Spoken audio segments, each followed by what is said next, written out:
A Idade das Trevas realmente foi tão cruel como dizem alguns historiadores? Ela é normalmente referida como uma época de bastante flagelo e ruína em boa parte da Europa, e que teria durado entre os séculos IV e XV, ou seja, praticamente durante toda a Idade Média. Muitos historiadores são categóricos em dizer que a vida nos castelos não era nada como se vê nos filmes e séries, que retratam luxo e conforto, com tudo muito limpinho e brilhando.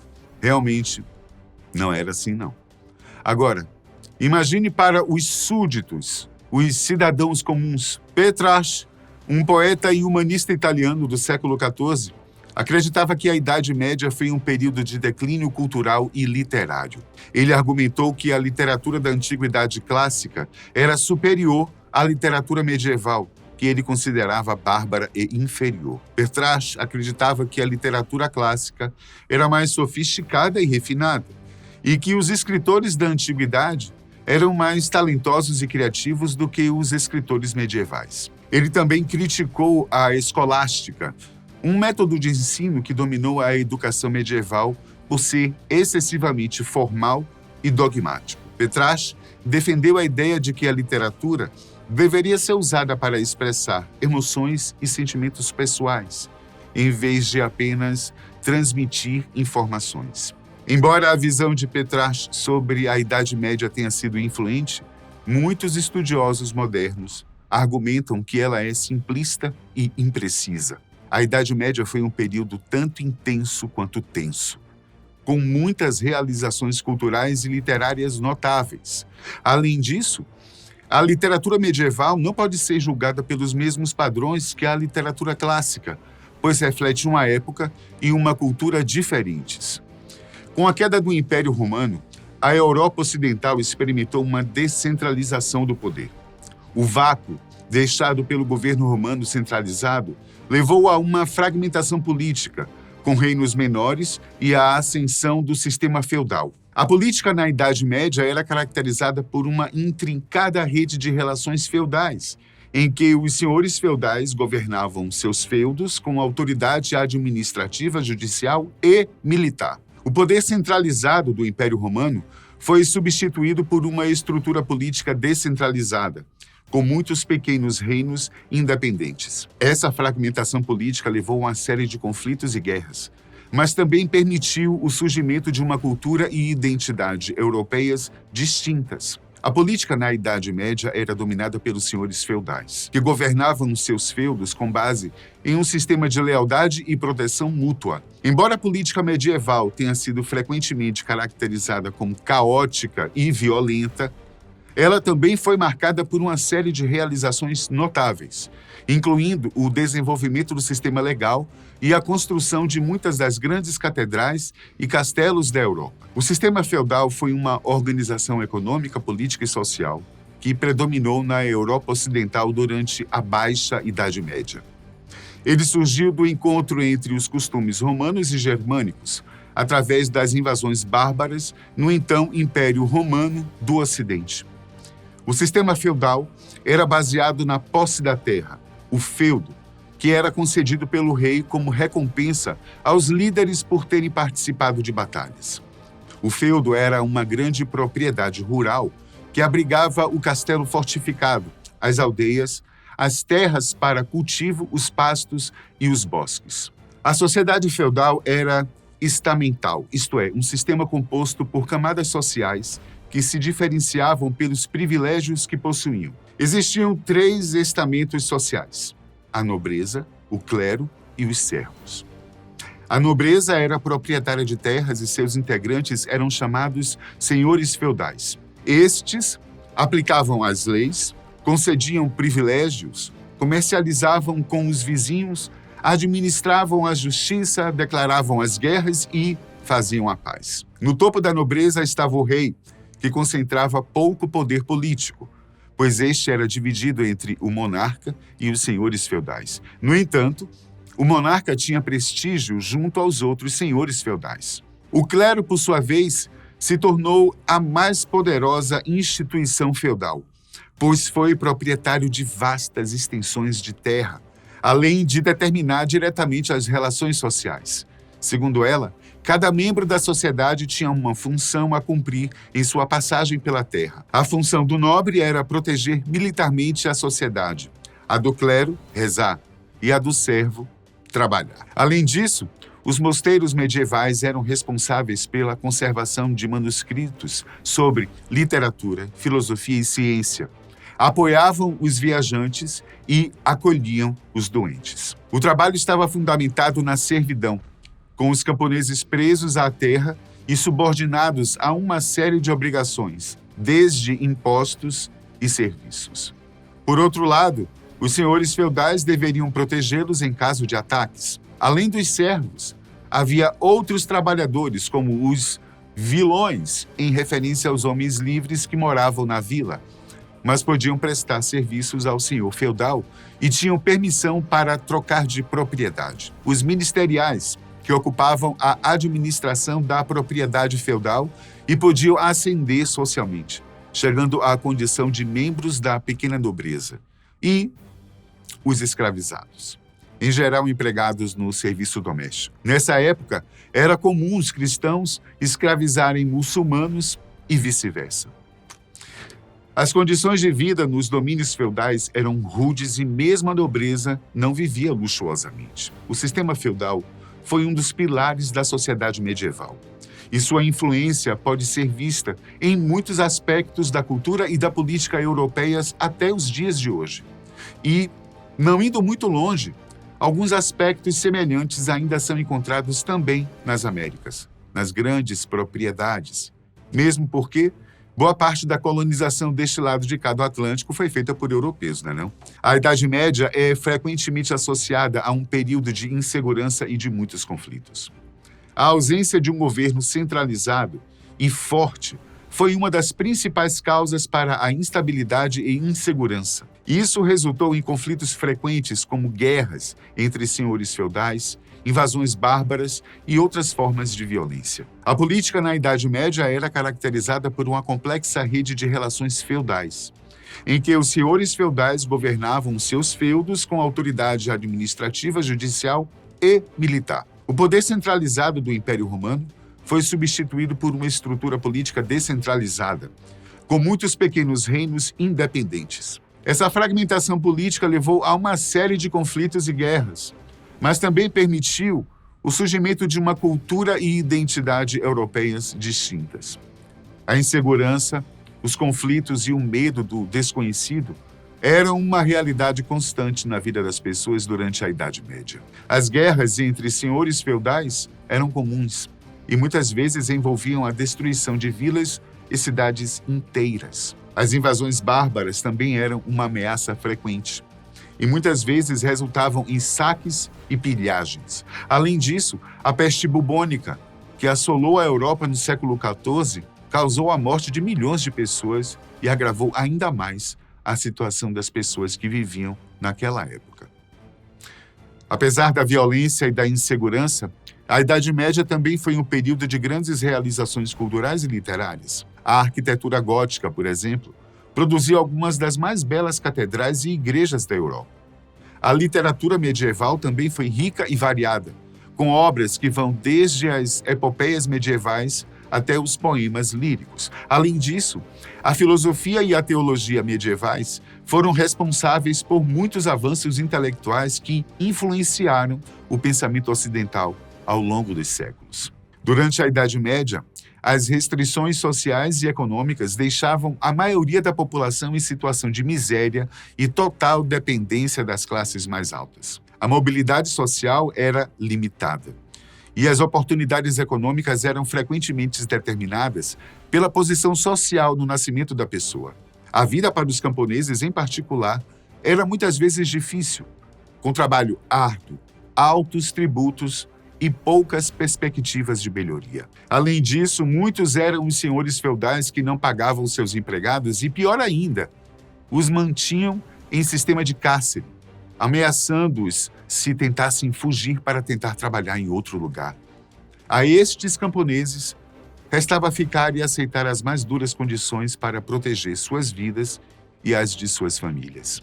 A Igreja, por sua vez, Tinha também um enorme controle sobre a vida dos camponeses, além de possuir grandes propriedades de terra espalhadas pelo reino, nas quais mantinha um bom número de trabalhadores fazendo serviço pesado, a troco de uma educação religiosa forçada e alimentação regrada. Mas como se tratava da igreja, era a regra o camponês ter que, além de tudo, pagar uma taxa de sua produtividade à igreja.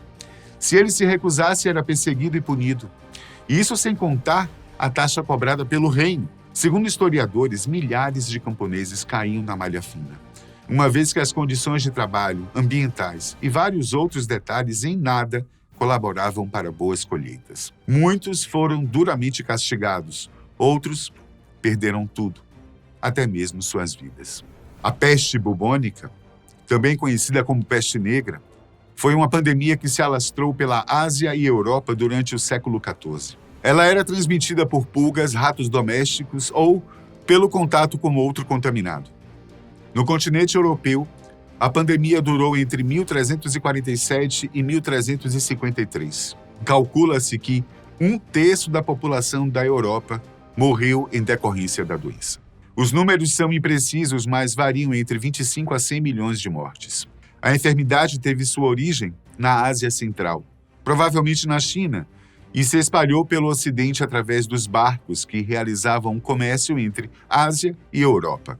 Por conta das condições de higiene, esses barcos traziam muitos ratos, que eram infectados e carregavam a peste, além também da transmissão causada por contaminados. A doença poderia se apresentar de 3 formas distintas: pulmonar, bubônica e septicêmica. Alguns dos sintomas que poderiam surgir eram dores pelo corpo, febre alta, sangramento pelos orifícios, inchaço nos gânglios e aparecimento de bulbos, que são protuberâncias na pele. Os sintomas da peste eram parecidos aos de uma gripe, porém muito forte, com a importante diferença de que os gânglios inchavam. Então, apareciam na pele protuberâncias que se pareciam com bulbos das plantas. Por conta disso, a enfermidade também recebeu o nome de peste bubônica. Durante a pandemia da peste, as cidades contratavam médicos para tratar os doentes. Nem sempre eles eram habilitados ou possuíam estudos de medicina, mas eram aceitos com a esperança de que trariam a cura. Apesar de serem muito relacionados à Idade Média, foi apenas no século XVII, já na Idade Moderna, que os médicos vestiram uma máscara feita de couro e com um bico que se assemelhava ao de uma ave, a fim de evitar o contágio com esta e outras doenças. Conviver com as ameaças e a própria doença era um desafio para as pessoas da época. A falta de conhecimento sobre a doença e a ausência de tratamentos eficazes tornavam a situação ainda mais difícil.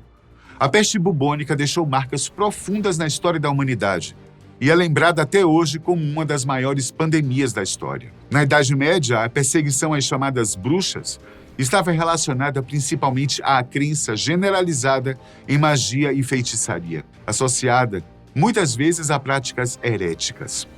A Igreja Católica desempenhou um papel significativo nesse processo, principalmente durante os períodos de histeria, conhecidos como caças bruxas, que atingiram seu auge nos séculos XVI e XVII.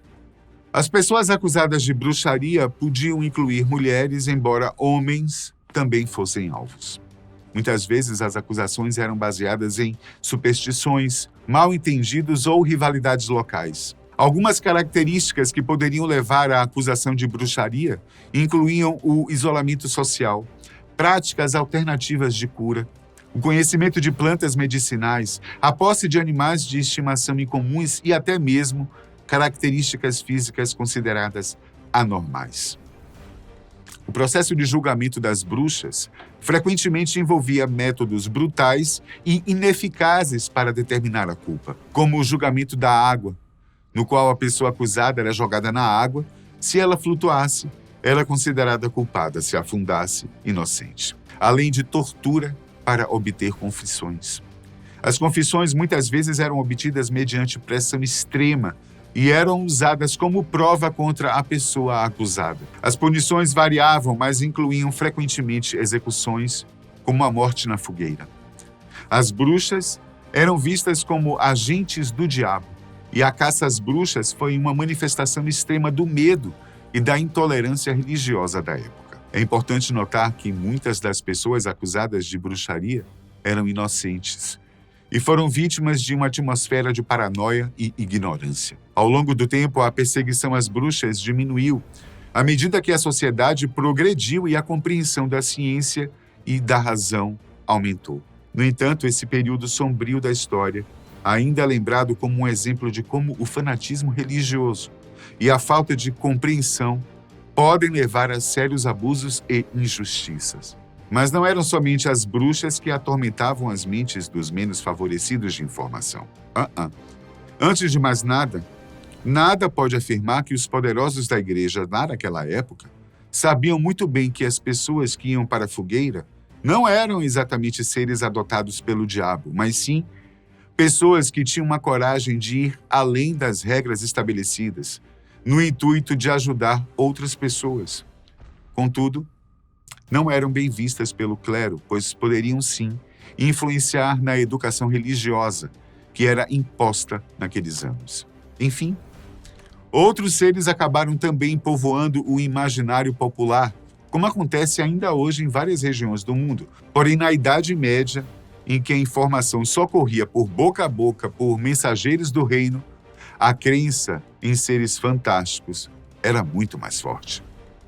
Assim, seres alados que soltavam fogo pelas ventas, conhecidos como dragões, eram um dos mais temidos nas comunidades, especialmente em vilarejos mais distantes e isolados. A lenda ganhava ainda mais força quando um forasteiro chegava na cidade e, para chamar a atenção do povo para si mesmo, contava histórias que ouvia ou inventava durante suas viagens.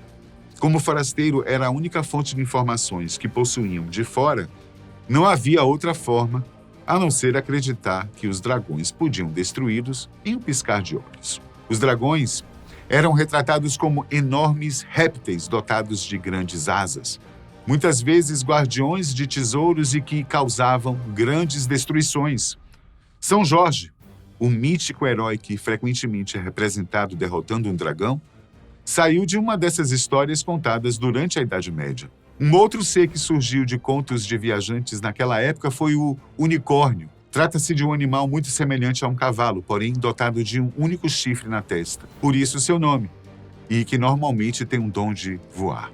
Estima-se que este animal tenha surgido nas histórias em que donzelas perdidas nas florestas acabavam sendo salvas por essa criatura, alimentando o imaginário de muita gente, principalmente nas comunidades mais afastadas. Não precisamos ir muito longe para descobrirmos que seres míticos surgem com facilidade nessas comunidades. Mas entre todas as criaturas da Idade Média, a que mais implantavam medo nas pessoas, fossem elas camponesas ou pessoas da nobreza ou do clero, era o lobisomem.